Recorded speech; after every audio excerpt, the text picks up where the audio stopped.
الحمد لله نحمده ونستعينه ونستغفره ونؤمن به ونتوكل عليه ونعوذ بالله من شرور أنفسنا ومن سيئات أعمالنا من يهده الله فلا مضل له ومن يضلله فلا هادي له ونشهد أن لا إله إلا الله وحده لا شريك له ونشهد أن سيدنا وسندنا وحبيبنا وشفيعنا ومولانا محمدا عبده ورسوله أما بعد فأعوذ بالله من الشيطان الرجيم بسم الله الرحمن الرحيم يا أيها الذين آمنوا كتب عليكم الصيام كما كتب على الذين من قبلكم لعلكم تتقون قال النبي صلى الله عليه وسلم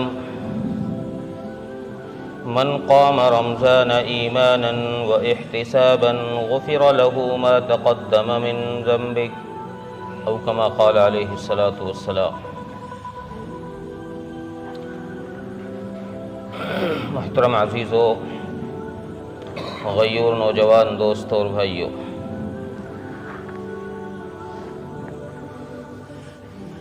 شعبان المعظم کا آخر چل رہا ہے۔ تقریباً 2-3 دن باقی ہیں۔ رمضان المبارک کی آمد ہے۔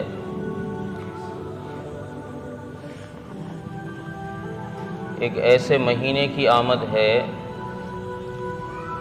جس ماہ مبارک کو صبر کا مہینہ کہا گیا ہے، جس ماہ مبارک کو غمخواری کا مہینہ بتایا گیا ہے، جس ماہ مبارک کو مغفرت کا مہینہ بتایا گیا ہے، جس ماہ مبارک کو مومن کے لیے رزق کے اضافے کا مہینہ بتایا گیا ہے۔ بڑی عظمتوں اور برکتوں والا مہینہ ہے، اور حدیث میں رسول اکرم صلی اللہ علیہ وسلم نے ارشاد فرمایا کہ جس نے رمضان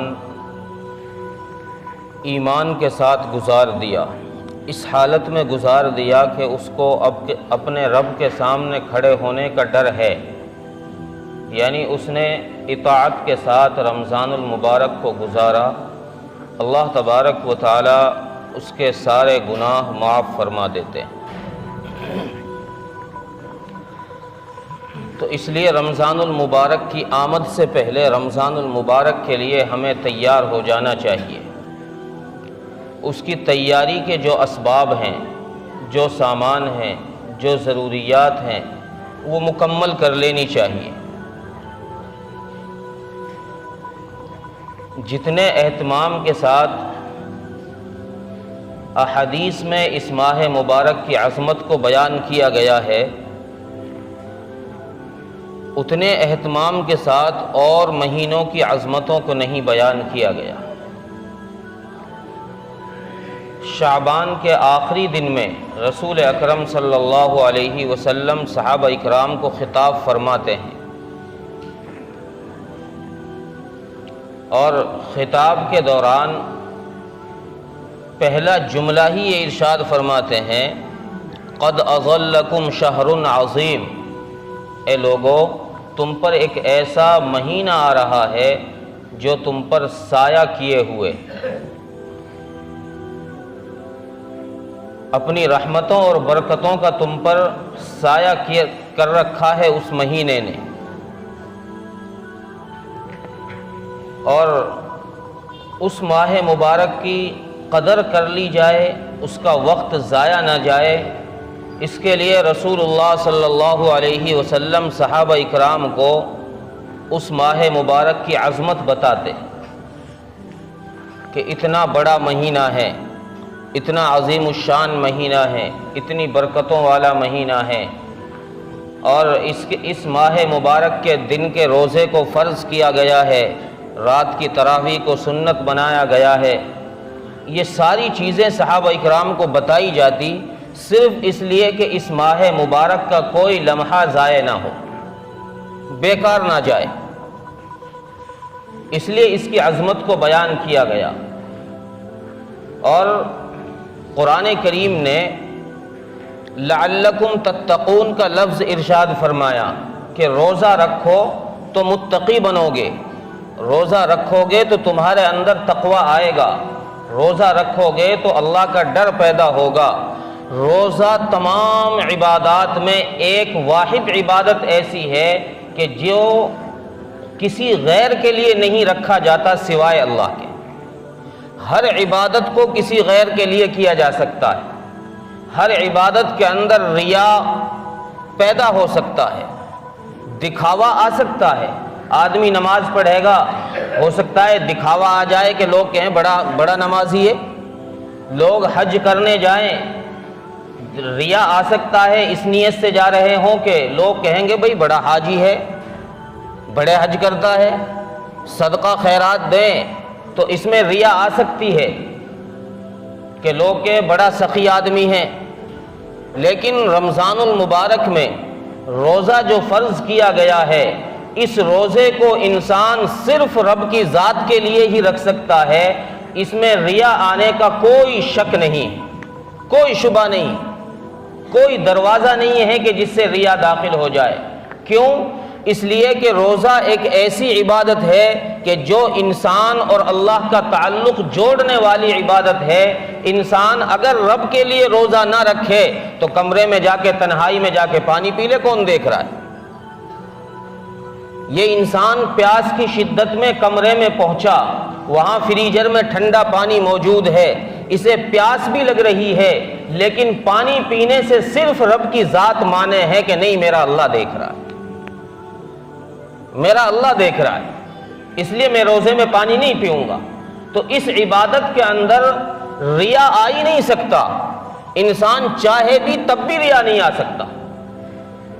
ایسی اہم عبادت ہے۔ اس لیے اللہ تبارک و تعالیٰ نے فرمایا کہ جو آدمی رمضان کے مہینے میں روزے رکھے گا۔ اچھا، قرآن کریم نے ایک لفظ ارشاد فرمایا، یا ایھا الذین آمنوا کتب علیکم الصیام، ایک لفظ ہے صوم، ایک لفظ ہے صیام۔ عربی میں دونوں کے معنی الگ ہیں، دونوں کے معنی جدا ہیں عربی میں۔ حالانکہ صوم بھی روزے کو کہتے ہیں، صیام جمع ہے یہ بھی روزے کو کہتے ہیں، لیکن دونوں کے معنی الگ ہیں۔ مفسرین نے لکھا ہے کہ صوم کے معنی آتے ہیں صرف منہ کا روزہ، آدمی منہ سے کچھ کھائے پیے نہیں، اس کو صوم کہتے ہیں۔ میں آج صوم سے ہوں، پتہ چلا کہ صوم اس کا صرف روزہ منہ کا ہے۔ اب یہ ہاتھ سے کچھ بھی غلط کر لے کوئی بات نہیں، پیر سے کچھ بھی غلط کر لے کوئی بات نہیں، آنکھ سے کچھ بھی غلط دیکھ لے کوئی بات نہیں، چونکہ ان چیزوں کا روزہ ہی نہیں ہے اس کا۔ صوم کے معنی آتے ہیں صرف منہ کے روزے کا،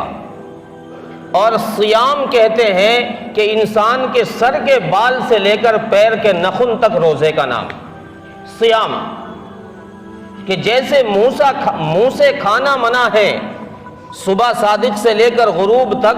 منہ سے کھانا منع ہے، اسی طریقے سے صبح صادق سے غروب تک آنکھ سے غلط دیکھنا بھی منع ہے، زبان سے غلط بولنا بھی منع ہے، ہاتھ سے ظلم کرنا بھی منع ہے، پیر سے کسی ظلم کی طرف، ظالم کی طرف،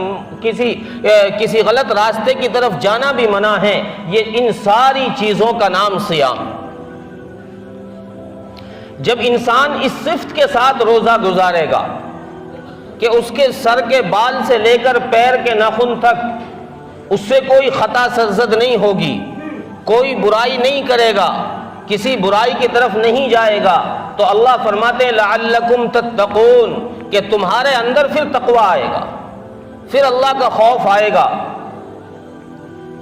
اور رمضان المبارک کا مہینہ اتنی عظمتوں والا ہے، اتنی برکتوں والا ہے کہ اس ماہ مبارک میں بغیر کسی شرعی عذر کے مسلمان کو روزہ چھوڑنے کی اجازت نہیں ہے۔ اسلام نے اجازت اگر دی ہے رمضان کے مہینے میں روزہ چھوڑنے کی، تو وہ صرف ان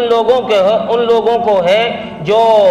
روزہ رکھنے کی وجہ سے جن کا مرض زیادہ بڑھ جائے، جن کی جان جانے کا خطرہ ہو، ہلکی پھلکی بیماری میں روزہ چھوڑنے کی اجازت نہیں ہے کہ جی مجھے ہلکا پھلکا بخار ہو گیا اس لیے روزہ چھوڑ دیا، کھانسی ہو گئی روزہ چھوڑ دیا، نزلہ ہو گیا روزہ چھوڑ دیا۔ ان بیماریوں میں روزہ چھوڑنے کی اجازت نہیں ہے، صرف ان بیماریوں میں روزہ چھوڑنے کی اجازت شریعت نے دی ہے جن میں انسان کی بیماری بڑھنے کا یا جان کے جانے کا خطرہ ہو۔ اس لیے فقہاء نے یہ مسئلہ لکھا ہے کہ اگر شریعت میں، اگر کسی ملک میں شرعی قانون نافذ ہو، اسلامی حکومت ہو، اور کوئی رمضان المبارک کا روزہ جان بوجھ کر چھوڑ کر پھر علل اعلان کھاتا پھر رہا ہو تو اس کی گردن اڑا دی جائے۔ ایک تو رمضان المبارک کا روزہ چھوڑا، دوسرے اس ماہ مبارک کی عظمت کی توہین کر رہا ہے کہ سب کے سامنے کھاتا پھر رہا ہے، تو اسلام نے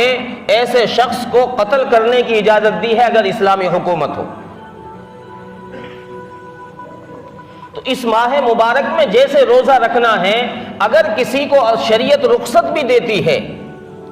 کسی کو شریعت اگر رخصت دیتی ہے، جیسے سفر پر رخصت ہے، آپ سفر پر نکلو، کوئی لمبا سفر ہے تو اس پر رخصت شریعت نے دی ہے، چاہو تو چھوڑ دو۔ حالانکہ صحابہ اکرام رضوان اللہ علیہم اجمعین نے رخصت کے باوجود روزہ نہیں چھوڑا ہے۔ روایات میں ہے کہ صحابہ اکرام جنگ پر نکلتے تھے، جہاد پر، تو صحابہ اکرام کی حالت یہ ہوتی تھی کہ رسول اللہ صلی اللہ علیہ وسلم نے باوجود یہ کہ اجازت دے رکھی تھی کہ روزہ چھوڑ دو، لیکن صحابہ اکرام اس کے روزے کو نہیں چھوڑتے تھے، اور روایات میں ہے کہ ان کی حالت یہ ہو جاتی تھی گرمی کی شدت کی وجہ سے کہ بعض صحابی پر کھڑا نہیں ہوا جاتا تھا بھوک کی وجہ سے، اور حالت یہ تھی کہ بدن پر کپڑا نہیں تھا اتنا کہ جس سے بدن کو چھپایا جا سکے۔ دھوپ سے بچنے کے لیے صحابہ اکرام اپنے ہاتھوں سے چھاؤں کیا کرتے تھے، اپنے سر کے اوپر ہاتھ اٹھایا کرتے تھے تاکہ دھوپ سے بچا جا سکے۔ اس حالت میں صحابہ اکرام نے روزہ نہیں چھوڑا، اس حالت میں۔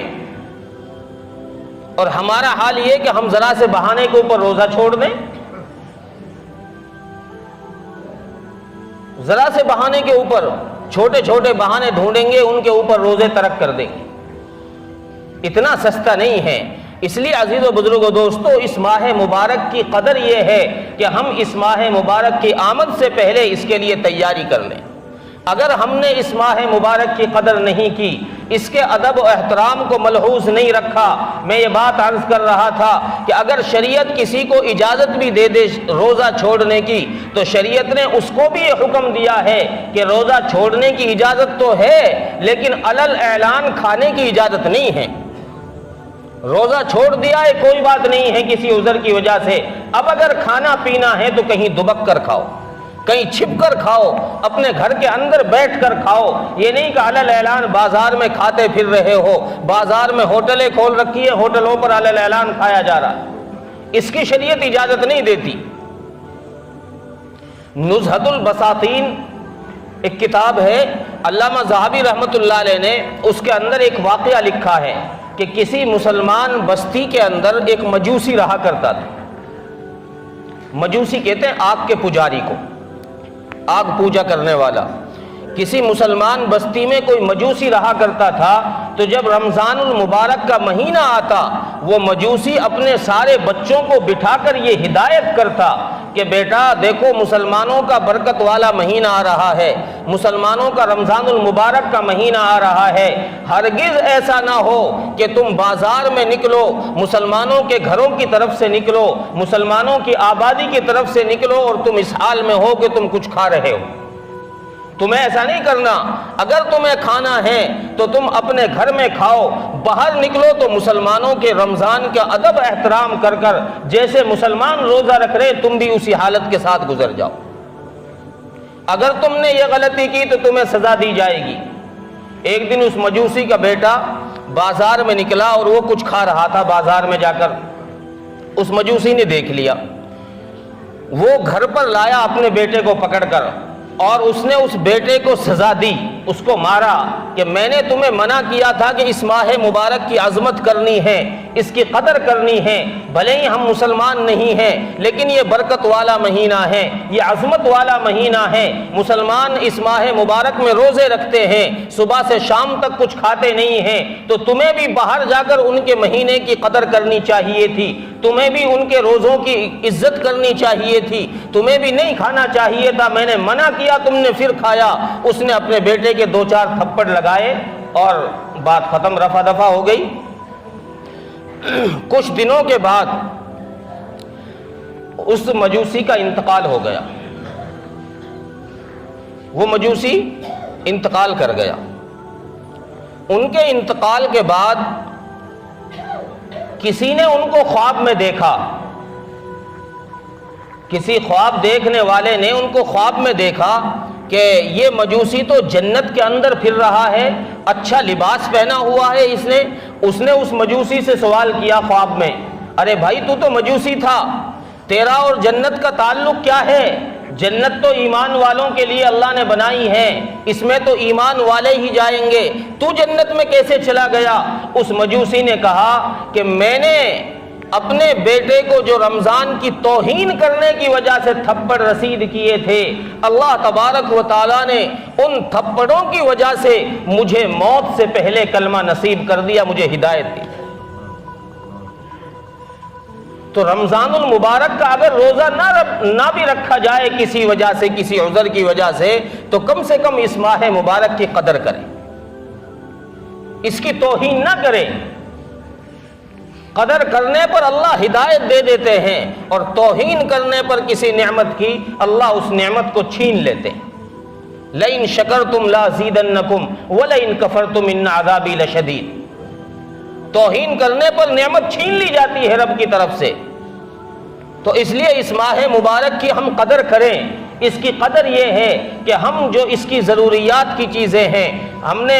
1 مہینے کا راشن اس سے پہلے ہی انتظام کر کے رکھ لیں، تاکہ رمضان المبارک کا کوئی وقت ضائع نہ ہو اور ہم بازاروں میں نہ جانا پڑے۔ اس کے لیے اپنی عید کی شاپنگ بھی شعبان میں ہی، رمضان سے پہلے ہی کر کے رکھ لیں، تاکہ رمضان میں ہمیں بازاروں کے چکر نہ لگانے پڑے۔ چونکہ حدیث میں ہے کہ اللہ کے نزدیک سب سے زیادہ مبغوض جگہ بازار ہے، اور سب سے زیادہ محبوب جگہ وہ مساجد ہے۔ احب البلاد الی اللہ مساجدها وابغض البلاد الی اللہ اسواقها۔ سب سے زیادہ پسندیدہ جگہ اللہ کی نظر میں وہ مساجد ہیں، سب سے زیادہ مبغوض جگہ اللہ کی نظر میں وہ بازار ہے۔ تاکہ ہم ان بازار کی طرف نہ جائیں، ان مبغوض جگہوں سے ہم بچ جائیں، اس لیے رمضان کے آنے سے پہلے ہم اس کی تیاری کر لیں، اس کی ضروریات کا سامان ہم پہلے ہی لا کر رکھ لیں۔ اور رمضان المبارک کے مہینے میں احادیث میں جو رسول اکرم صلی اللہ علیہ وسلم نے صحابہ اکرام کو خطاب فرمایا، اس میں ایک اہم ترغیب صحابہ کو یہ بھی دی گئی، من فطر صائما، جو شخص کسی روزے دار کا روزہ افطار کرا دے، فلہ مثل اجرہ، تو اس کے لیے اسی کے بقدر اجر دیا جائے گا، جتنا ثواب روزے دار کو اتنا ہی افطار کرانے والوں کو۔ صحابہ کرام رضوان اللہ علیہم اجمعین کے پاس اتنا مال نہیں تھا، اتنی ثروت نہیں تھی، اکثر صحابہ کرام کی حالت غریبانہ حالت تھی، زیادہ صحابہ کرام مالدار نہیں تھے، 2-4 صحابہ کرام کے پاس کچھ دولت تھی، لیکن اکثریت صحابہ کی میانہ درجے کی تھی۔ تو صحابہ کرام نے رسول اللہ صلی اللہ علیہ وسلم سے سوال کیا، یا رسول اللہ، یہاں تو اپنے روزے کے ہی پتہ نہیں کیسے کیسے انتظام کیے جاتے ہیں، آپ کہہ رہے ہیں کہ کسی کا روزہ افطار کرا دیں، ہمارے پاس تو اتنی وسعت نہیں ہوتی۔ تو آپ صلی اللہ علیہ وسلم نے ارشاد فرمایا کہ اگر ایک گھونٹ شربت کسی کو پلا دیا، یا ایک گھونٹ پانی سے کسی کا روزہ افطار کرا دیا، تو اس پر بھی اللہ تبارک و تعالیٰ یہ اجر عطا فرما دیتے ہیں۔ ضروری نہیں ہے پیٹ بھر کے کھلانا، اگر ایک گھونٹ پانی پلا دیا، ایک گھونٹ لسی پلا دی، ایک چھوارا کھلا دیا، ایک کھجور کھلا دیا، اس سے روزہ افطار کرا دیا تو اللہ تبارک و تعالیٰ وہ ثواب جو روزے دار نے پورے دن روزہ رکھ کر رکھا ہے وہ ثواب اللہ تبارک و تعالیٰ تمہیں بھی عطا فرما دیں گے اس ایک گھونٹ پانی پلانے پر۔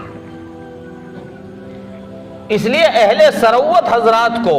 اللہ نے جن کو دے رکھا ہے ان کو یہ چاہیے کہ وہ پورے رمضان اس بات کا اہتمام کرے، ایسے اشخاص تلاش کریں، ایسے لوگ تلاش کریں جو روزہ رکھتے ہوں اور حالت کچھ کمزور ہو تو پورے رمضان ان کی سحری اور افطاری کا انتظام اپنے ذمے لے لیں۔